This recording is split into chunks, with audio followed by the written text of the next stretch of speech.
साथियों, जय श्री कृष्ण। आप और हम सभी जानना चाहते हैं कि तंत्र क्या होता है, मंत्र क्या होता है, व यंत्र क्या होता है। तंत्र होता है तन संबंधी समस्याओं का समाधान। तंत्र से मन को वशीभूत किया जा सकता है और मंत्र से मन की समस्याओं का समाधान होता है। इससे मन को बांधा जाता है। इसी प्रकार यंत्र की आराधना से रोग, कष्ट का निवारण, समस्याओं का निदान होता है। अब तंत्र विद्या क्या होती है? तंत्र विद्या होती है डाकनी, साकनी, पिशाचिनी द्वारा पिछली घटनाओं की जानकारी तंत्र विद्या से बताई जाती है। इससे समस्याओं का निराकरण या भविष्य की बातें बताना संभव नहीं है।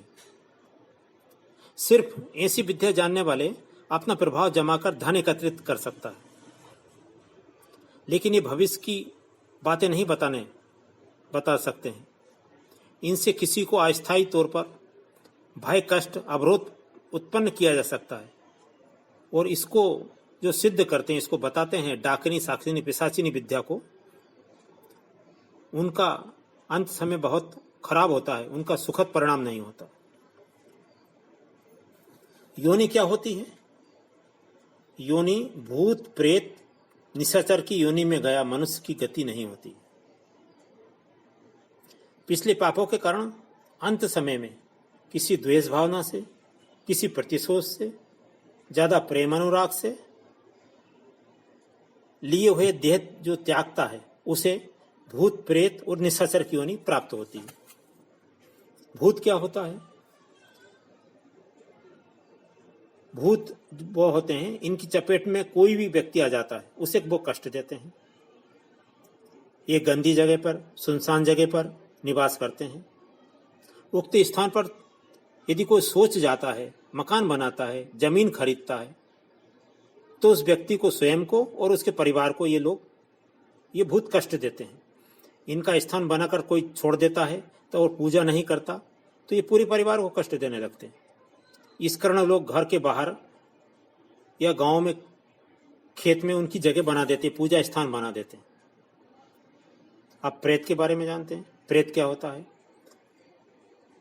प्रेत अकारण किसी को कष्ट नहीं पहुंचाते हैं। जिन लोगों से इनको बदला लेना होता है, उससे घटना, दुर्घटना, झगड़ा, झंझट उत्पन्न कराकर ये बदला ले लेते हैं। इनमें मर्डर और आत्महत्या भी शामिल होती है। व्यक्ति स्वयं प्रेरित होकर गलत काम नहीं करता, लेकिन ये प्रेत करवा लेता है। स्थान विशेष, पुल पुलिया के पास, मोड़ वाले स्थान, किसी विशेष पेड़ में इनका निवास होता है प्रेत का। एवं इनको अशुद्ध चीजों से तृप्ति होती है। उसको प्रसन्न करके रास्ता समाधान भी मिल सकता है, जिससे तुलसीदास जी पर प्रेत प्रसन्न हुआ था और उस प्रेत ने तुलसीदास जी को हनुमान से मिलने का रास्ता बताया था। तदुपरांत हनुमान जी ने तुलसीदास जी को भगवान राम से मिलवाया था। तो ये अच्छा कार्य भी करते हैं। दुर्घटना कैसे होती है? अचानक कोई वस्तु, स्त्री, पुरुष, जीव जंतु दिखाई नहीं देता है और ये प्रेत दुर्घटना कराकर गायब हो जाते हैं।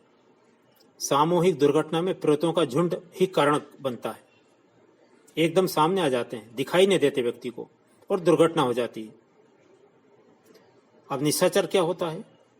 इनका काम लोगों को डराना, धमकाना, भय पैदा करना होता है। ये अतृप्त आत्माएं होती हैं।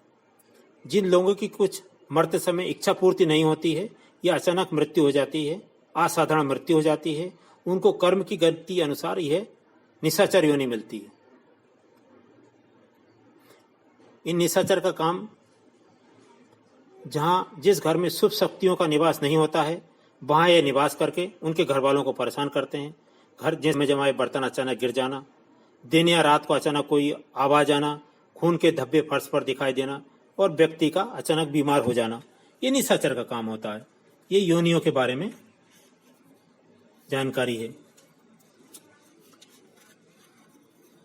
अच्छा, निशाचर रात में सोते समय भय उत्पन्न करना, बुरे स्वप्न देना, बिस्तर में सोते हुए को उठापटक कर देना, ये निशाचर का काम होता है। निशाचर का निवास स्थान सुनसान जगह, निर्जर स्थान पर होता है। ये व्यक्तियों को कष्ट देकर वापिस उसी स्थान पर चले जाते हैं। ऐसा कई दिनों तक चलता रहता। अतः तांत्रिकों को पकड़ में ये बहुत कम आते। मांस मदिरा का सेवन करने वाले घरों में व्यक्तियों या उस स्थान पर इनका निवास ज्यादा होता है और इनकी इच्छा पूर्ति नहीं होने पर ये कई प्रकार से कष्ट देते हैं, ताकि व्यक्ति अनाचार अत्याचार करने की और विवश होकर मांस मदिरा उनके लिए लाता रहता है एवं उनकी भोग तृप्ति होती रहती है निशाचर की। निशाचर इन मांस मदिरा एवं अभक्ष चीजों का स्वयं व्यक्ति के सामने उपस्थित होकर क्षण भर में उठा ले जाता है।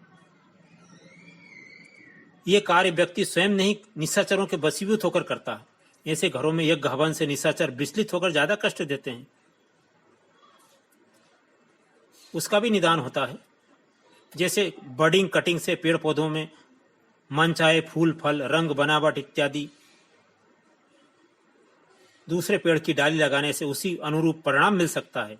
तो खराब ग्रह नक्षत्र से अच्छे फल की प्राप्ति भी संभव है। उसके लिए पूजा पाठ जप तप इत्यादि से मनोवांछित अनुकूल परिणाम भी प्राप्त किए जा सकते हैं। कुंडली में कैसे जाने कि भूत प्रेत निशाचर के योग होते हैं? तो कुंडली में भूत प्रेत निशाचर द्वारा कष्टों के योग कुंडली में स्पष्ट नहीं होते हैं। इसको जांच परख करना बहुत कठिन होता है। देश काल परिस्थिति अनुसार व्यक्ति इनकी चपेट में आ जाता है। सही निर्णय न लेना, कार्य से भटकाना इनकी फितरत होती है। यद्यपि इनके समाधान बहुत साधारण होते हैं, परंतु अंधविश्वास के कारण लोग इधर उधर विश्वास करके परेशान होते रहते हैं और दूसरे गलत लोगों संपर्क में आ जाते हैं। वो इनको बेवकूफ बनाते हैं, धनराशि लूट ले जाते हैं। साधारणतः राहु और शनि की जब दशा काल होती है तो इनका प्रकोप बढ़ता है और इन्हीं ग्रहों के माध्यम से ये परेशान करते हैं। विधि विधान पूर्वक इन ग्रहों की शांति से इनका छुटकारा मिलता है। काल सर्प और पितृदोष क्या होता है, इसके बारे में जानते हैं। पिछले जन्मों के बुरे कर्मों का फल कुंडली में काल सर्प के रूप में आता है। काल सर्प 12 प्रकार के होते हैं। यद्यपि काल सर्प वाले व्यक्ति का अन्य अच्छे योग के परिणाम स्वरूप वह कई ऊंचाइयों भी प्राप्त कर लेता है, काल सर्प वाला व्यक्ति, परंतु विकट समयों से उसे जूझना भी पड़ता है। जीवन में कहीं ऐसी विशेष कमी अवश्य रह जाती है काल सर्प वाले लोगों के जीवन में। अतः समय पर इसका निराकरण बहुत आवश्यक होता है। काल सर्प और पितृदोष एक दूसरे से मिलने वाले दोष ही हैं। पितृदोष क्या होता है? पितृदोष उसको कहते हैं करे कोई और भरे कोई। पिता के द्वारा किए गए दुष्कर्मों का, बुरे कर्मों का परिणाम पुत्र को भोगना पड़ता है। इसे इस प्रकार भी कह सकते हैं कि यदि किसी व्यक्ति ने गलत कर्म किया है, किसी की हत्या की है, पाप किया है, अनाचार किया है, तो वह उस घर में जन्म ले लेता है जिसके पिता ने भी ऐसे गलत कार्य किए हों, तो दोनों को भोगना पड़ता है। अपने परिवार में जैसे किसी की अकाल मृत्यु हो गई, गर्भ गिर गया, पितृदोष के रूप में कुंडली में दर्शित होते हैं।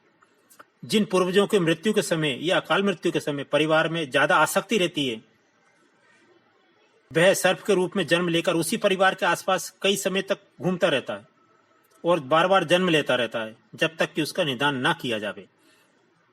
तो ये सब विभिन्न दोष की हमने चर्चा की, विभिन्न योनियों की चर्चा की। इनके उपाय भी बहुत आसान है, तो उनका अवश्य उपाय करना चाहिए। अच्छे ज्योतिषी से संपर्क करके उसका निदान किया जा सकता है। इस संबंध में यदि कोई व्यक्ति हमसे जानना चाहे तो हमारे इन मोबाइल नंबर पे भी संपर्क कर सकता है। 9826377165 और दूसरा नंबर है 9425656885। जय श्री कृष्ण।